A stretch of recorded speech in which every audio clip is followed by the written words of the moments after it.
It is a beautiful day here in the sunny south, and I am taking Aubrey on a nice stroller walk, trying to get her to sleep, so I'll try not to be too animated and too loud. But it's a big day for Nicole. As many of you know, she owned a spa, which she ran out of the house when we were back in New York, and she hasn't done that here, but she's gotten close with the owners of a local juice spot, and anyway, they're putting together an event. So tonight at 5 o'clock she's going to that juice bar, and they're actually hosting a joint juice bar and waxing event. So she'll be doing her first aesthetic work here in North Carolina, something that it's our private group, I can say where I am. This is a stream for just the community, so she'll be doing some work with that, and if she likes it, whatever she wants to do, we might wind up even building a little spa on the property so that she could do that at her own pace when she wants to. But it's just another example of skills, and my wife is a great example of the power of skills and what they can do for your child. And she didn't go the traditional route. She didn't go the college route right away. She went to aesthetics school, and she wound up running a very, very successful aesthetics business right out of our house. Something she loved doing it. She made her own schedule. She was her own boss. She was able to be home with the children. And it was a very positive experience for Nicole, for the children, for Brady to see her crushing, and for me, just having her work, but us always being home together. And I worked from home as well, so we really had a good thing going on. So I'm excited for Nicole. And then of course she did go to school in the end. She wanted to go back to become an acupuncturist, and we were able to put her through school. And one of my proudest achievements is that I was able to get her through acupuncture school without taking a college loan. So I paid for that as she went, and she graduated, and she absolutely crushes. And then, per usual with college, she's not really doing anything with the acupuncture now, and we'll see if she wants to do something with it. But the important takeaway from her path is that skills-free people, right? My wife was running her aesthetics business because she is incredibly talented, and what she does, she's quite an artist. So whenever she does a woman's eyebrows, they're so much better than anyone else that's ever done them, that everyone just always comes back to her. So like tonight, when she's at this event that she's partaking in, she's going to do some eyebrows, and then once she does it, those people will keep coming back to her because she really is phenomenal at what she does. She has skills. My wife is skilled.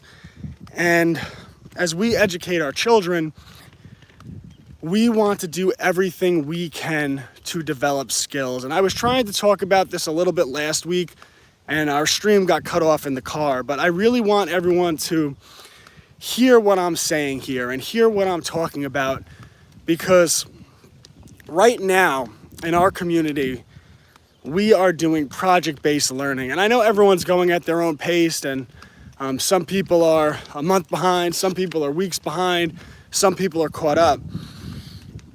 It doesn't really matter. What matters is we approach things with the right mindset, and we approach things the right way. And as we do the nature unit study, your children will have opportunities to explore different skills. And that has looked like different things throughout the process of our unit study, right? There's been some photography, there's been some art, there's been some construction, right? And then among other different skills, just gardening and all that stuff. Obviously, those are all skills. Well, this week, the children are focusing on videography. And of course, they'll be taking a mason jar and using it to visualize the plant life cycle. So they're going to take wet paper towels, put it in a mason jar, and then they're going to take a bean stalk seed and put it in the mason jar, and they'll actually be able to watch the entire process. So when that seed germinates and the little root pops out, they'll be able to see that. When the little sprout shoots up, they'll be able to see that. When the beanstalk grows its first leaf, they'll be able to see it. And when it gets its first bean on it, which of course, for anyone that's a gardener knows that's so exciting, the first time your plant produces, they'll be able to see that. And with the assignment they're doing this week, and really over the next couple of months, is every morning when they wake up, or whenever, they're just gonna take a look at their little bean sprout. And anytime there's a change, or a root pops out or the roots get longer, they're going to film a 10-second video. Nothing too comprehensive. Well, once that plant is fully grown, they'll have all these 10-second videos. They can practice editing them, so put them in Adobe or iMovie, whatever it is, and edit their video. And then from there, we're going to have them write out a script. Oh, they're going to edit it, and we want it to be under 1 minute total. And so they're going to edit their video. They're going to write out a script, and they're going to perform a narration where they narrate the life cycle of a plant. And of course, with that involves planning, that involves organizing, that involves writing, grammar, all that good stuff. And then of course, performing the narration. So they're going to do the narration, and then they're going to overlay the narration with the video. So they'll have the narration, they'll have the video, and they will have put together their own short documentary in which they document the life cycle of a plant. But here's what I really, really want you to focus on. As children do these assignments, as they do videography, or when they build ladybug feeders, right? As they do carpentry or construction. Good morning, Foster Bear. As they do carpentry or construction or crafts, right? Art is a skill, right? As they make candles, functional candles out of beeswax, pay attention to what they really like. And if they like any one aspect of our project-based learning, if they enjoy the videography, that's where you do some unschooling off of project-based learning. So if they do the videography parts of the assignment and they like it, well, get them signed up in a class, right? Or do it with YouTube tutorials, however you want to do it, where they start to learn videography and start to show them how to do fun stuff, like show them how they could make it look like they're running full speed and they run through a wall, right? With just a little bit of video editing. And you could really start to develop these skills, and these are the type of skills where it could benefit them for a lifetime, right? I mean, there's so much you can do with it. And whether it's videography, or if they like taking photos, have them take a class in photography. If they like art, I mean, there's so much you can do with art. Art's probably my favorite, but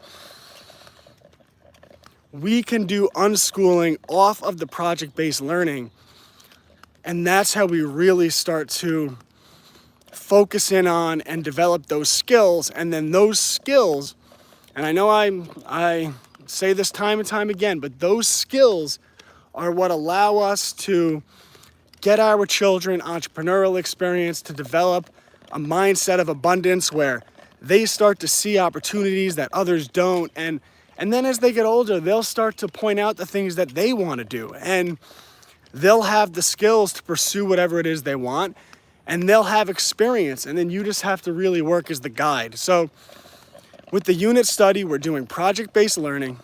We are paying attention to the interests of our children, or what they take to and what they like.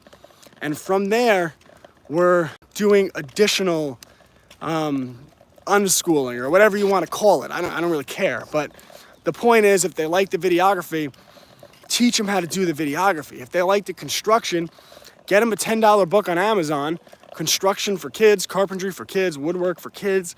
And from there, have them start doing projects once a month where they build things out of wood. And, once they do that, it's like there's so much they can do, whether it's selling on Etsy or Facebook or making something and just donating it to a church or donating it to a local nursing home. But, with that stuff, you still show them how to do business. So let's say they like making things out of wood. I worked with a 5-year-old who enjoyed making things out of wood. So we had him make a bench. His dad was a carpenter, so his dad helped him, and they were doing it since they were young. But they actually made a bench and donated the bench to the local church. So what you do with that is then you say to the church, hey, we're donating this bench.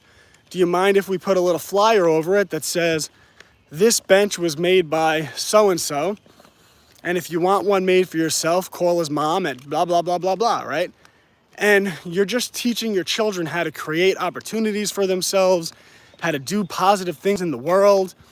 And you can really, if you understand the philosophy, you could apply this stuff to anything. And,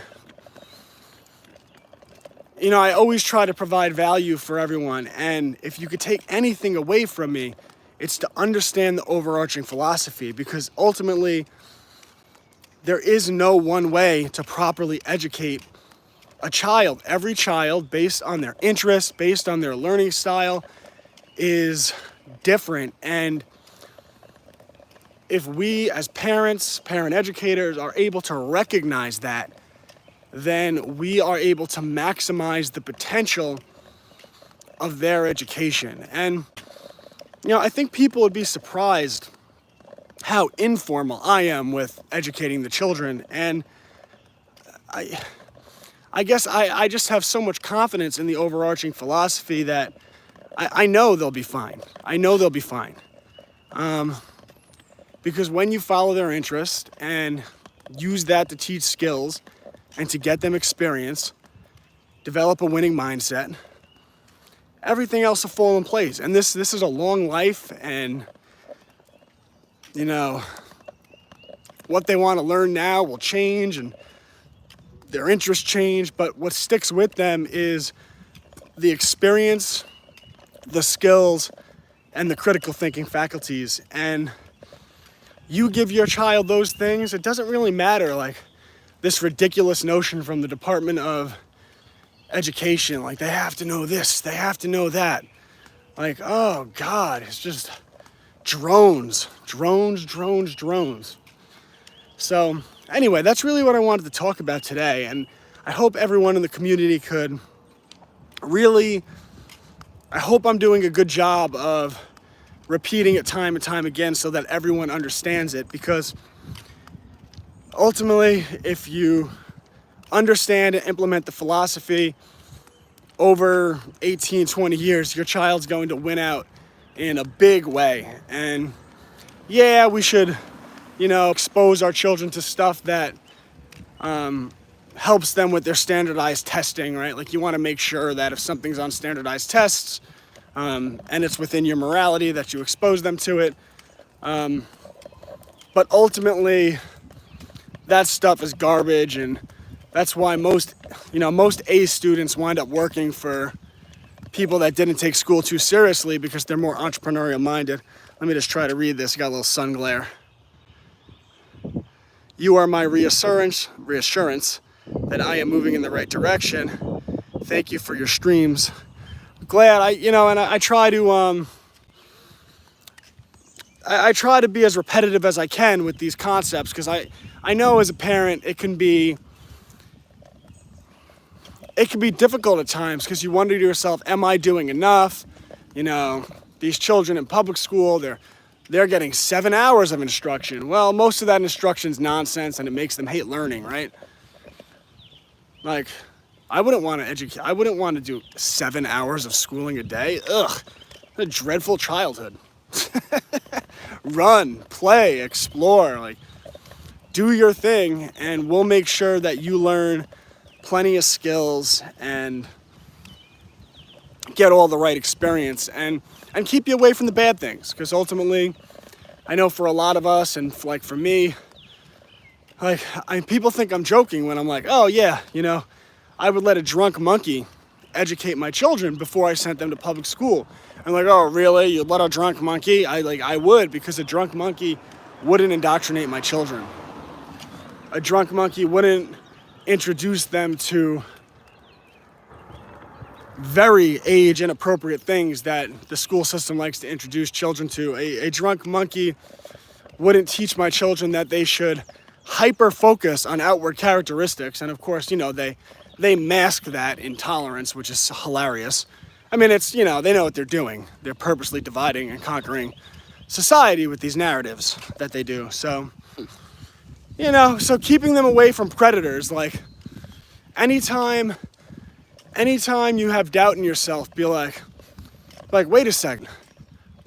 So I didn't send my children to be eaten by wolves? Like, that's what public school is. You're sending them to be, their mind to be metaphorically eaten by wolves. And to me, like, that's a no-brainer. It's like, all right, great. So I kept them away from that. They already have a leg up, and now I have to make sure that they're very capable of understanding the world and living a free and independent life, right? And, you know, if, regardless of anything else, if when my children are 18, they're capable of living an independent life, then, yeah, you've done a great job. Like, you have done a fantastic job, a better job than 95% of society, because the majority of 18-year-olds aren't capable. The majority of 20-year-olds aren't capable. I mean, and listen, this world's tough. You know, it's, you know, I did that post this week, which got a lot of, let's just say it was controversial, where, you know, I basically said so many of these so-called truthers are snowflakes. Like these, oh my God, the New World Order is coming for me. People are snowflakes. And, you know, obviously I pointed a mirror at them, so they lashed out. But, you know, my point was, like, throughout most of human history, you know, you have to deal with, like, Genghis Khan showing up at your door, or the Vikings raiding your village. And, like, what are your problems? Transnational corporations and globalist bankers? Like, your problems aren't that serious. And, I mean, yes, they're rolling up society. We all understand that. But, like, in the grand scope of things, like, the world's always been hard, and tough times make tough people. So, like, get tough, right? I mean, it's like you're playing a game of chess, and these people are like, oh my God, the other side of the chessboard, they're surrounding me, they're coming for my king. It's like, yeah, we know. Why don't you try to position yourself better? Like, why don't you get out of debt and try to live within your means? Why don't you grow your own food? Why don't you grow your community and have people around you that you could trust and rely on? Shorten your supply chain. Know where your eggs come from. Know where your cow meat comes from. Like, shorten your supply chain, right? Develop skills so that you're not dependent on corporate employers. Like, just start doing all these things and grow your family, because family is the greatest asset. Like, yeah, sure, Brady's 4 years old right now. Like, have a long-term view. The world is tough, and there's people coming for us. And, like, man, in 15 years, like, Brady's 4 right now. In 15 years, he'll be 19 years old. Do you know what an asset Brady's going to be? Like, people are like, kids are a financial burden and whatnot. Brady is going to be the greatest asset in my life. Like, right? So, like, no, they're not burdens. They're assets. They're not liabilities. You know, like, Aubrey is going, in 15 years, Aubrey will be 16 years old, and she's going to know how to absolutely crush. And, like, when you extend your family, when you grow your family, you're growing people that are fiercely loyal to you. Like, if you treat your children right, you raise them right, you treat your spouse right. Like, Nicole is fiercely loyal to me, and I to her. And you can't replace that. Like, that is, what is the value of that? So these people just want to complain. They love to be the victims. Yeah, family is wealth. And these people want to complain and they want to be the victims. But in our community, I won't tolerate victim mentality. I won't tolerate our community being victim mentality. And, you know, I put pressure on myself to be a leader, to be a good example for not just my family, but for Homeschools Connected, for the unschoolables, and to show people that none of this stuff matters. Like, it doesn't matter whether it's transnational corporations or Vikings coming to raid your village. Like, yeah, that's life. Tough stuff. Life is tough. Like, stop. Don't be afraid of it. Embrace it. Take it on as a challenge. Like, enjoy the fight. One of the things I really like about Vox Day. Vox Day, you could find him on unauthorized.tv. But he talks about how, with what he does and the type of, because he's kind of in that political space, but not like he's all about building as well. He says that the fight is just part of our being.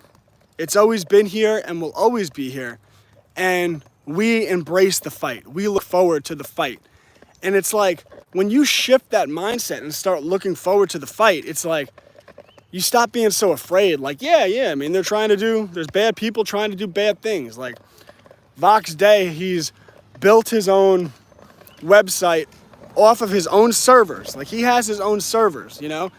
They can't shut him down right now, which is really fantastic. He is the publisher of Arkhaven Comics, a comic book alternative to Marvel.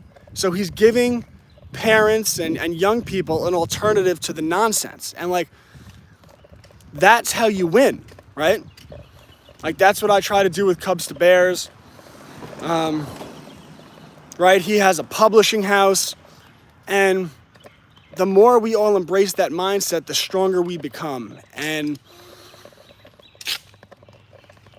I try to, as best I can, to always display that. And don't think oh, it must be nice, Brett. Like, no, like, I get down sometimes. Like, I have days where, I feel overwhelmed by the world, or like, I go to the grocery store and, you see the bill and it's like, oh, like, it's, it feels debilitating, right? I get that. Or like right now we go to pump our gas and like, it feels debilitating, right?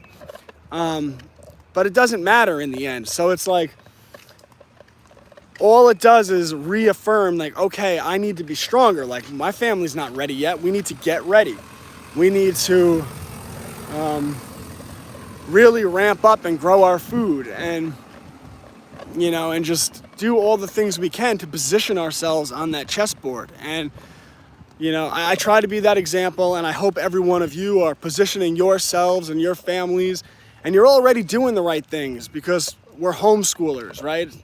We're homeschoolers, and just the nature of that, I know the system is predatory toward my children, so I won't allow my children to be in that system. People need to learn to save themselves.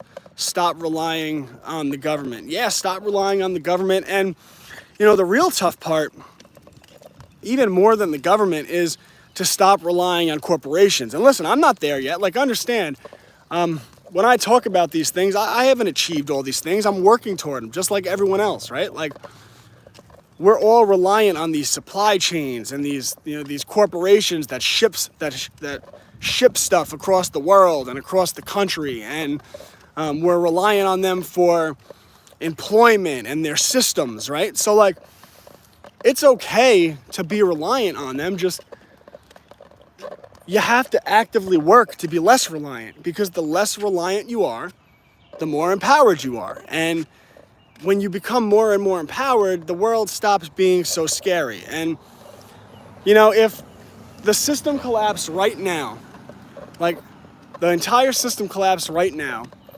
I know, like, I'm not dumb, I would be in a world of hurt, right? Like, my family is not ready, right? But I don't allow that to scare me, because I know we're actively taking measures where we're preparing and getting ready so that we can be as ready as we can. And, you know, listen, if it happens tomorrow, we'd be in trouble. But I also know that we probably have an 18-month plan where 18 months from now we'll be in a much stronger position than we are at the present moment. And you just keep building, and before you know it, right, you plant little seeds now, and you have these little baby trees, right? You have little baby avocado trees and mango trees and apple trees, and, you know, they're just more work for you. They take up time, right? And it's like, oh, why am I doing this? Well, 5 years goes by fast, and all of a sudden you look up 5 years from now, and all of a sudden you have this wealth. All of a sudden you walk in your backyard and you have 100 apples ready to be picked, and 250 mangoes, and 75 avocados. And now all of a sudden, it's like, wait a second, I have wealth, right? You realize that there are more forms of wealth than that offered by the government. And with our nature unit study and everything else, I hope that we're all trying to show our children these different things. Like one of the posts I did this week, and any of you can do this with your children, just, it depends what you want to do. But you can have your children, if they're interested, like don't make them do stuff they hate, but if they're interested, plant a bunch of flowers right now. And then at the end of the season, when they have all of these flowers, have them do a unit study. There's if you Google it, or DuckDuckGo it, they all suck. But if you search it, you can, there's a unit study on floral arrangements. So you have them take their flowers, do the unit study on floral arrangements, make their different arrangements, and then they could do so much with it. They could host a flower sale at their front yard or at a local wherever. They could do a farmer's market. They could sell their flowers door to door. Or my favorite option, where's the sun?